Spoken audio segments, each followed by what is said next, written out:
aipatuko nukena izango zen, pixkat, gurasoen arten eta irakasleen arten, igual, kooperazio pixkat oso gertutasuna gehien bat, ez?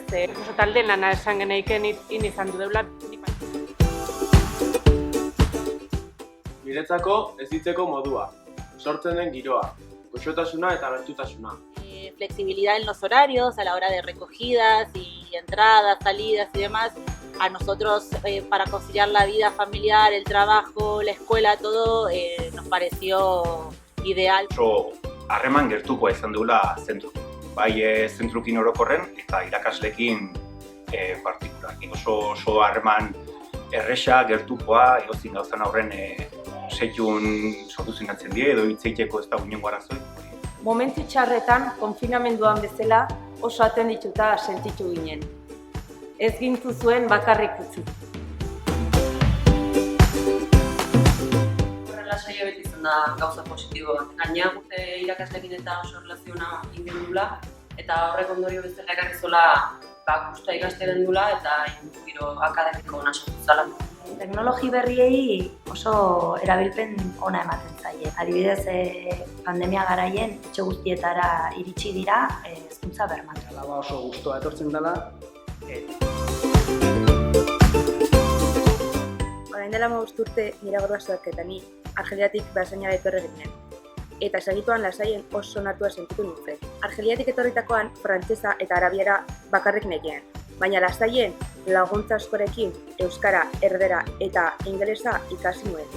Ikusten dugu umeak eskolatik alai pozik etortzen diela, ez?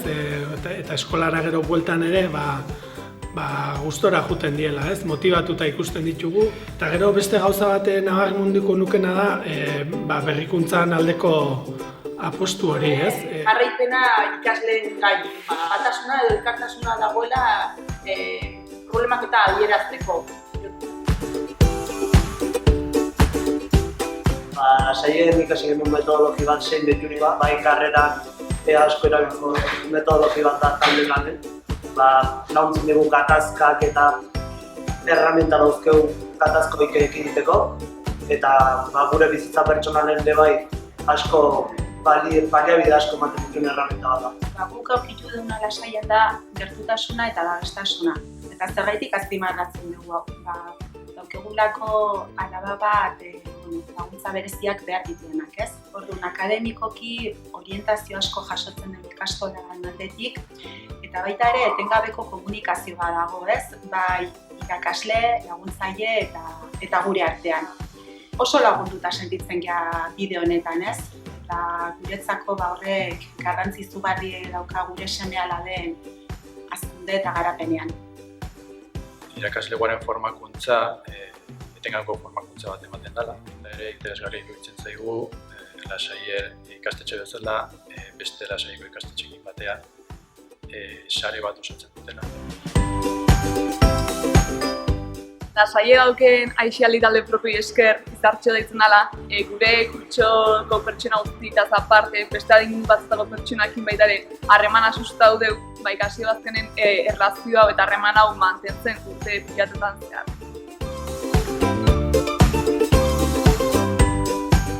Niretzako lasaie nire bigarren familia eta etxe izan da eta izango da. Bertan oso momentu berezi eta garrantzitsu bizi izan ditut, eta horiek nire bizitzarako oinarri izan dira.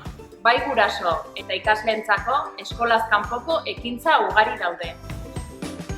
Gimnasia ritmikoa, antzerkia, robotika, inglesa eta izartxo aisialdia.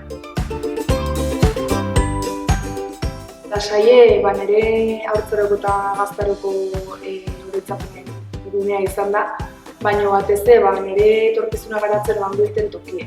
Azkenen bertan ditut gaur nire launginekienak eta bertan ikasi ditut baita bizi sozial jator bat edukitzeko beharrezko oinarrik. Denon eskola da, gurea, gertukoa, familia handia.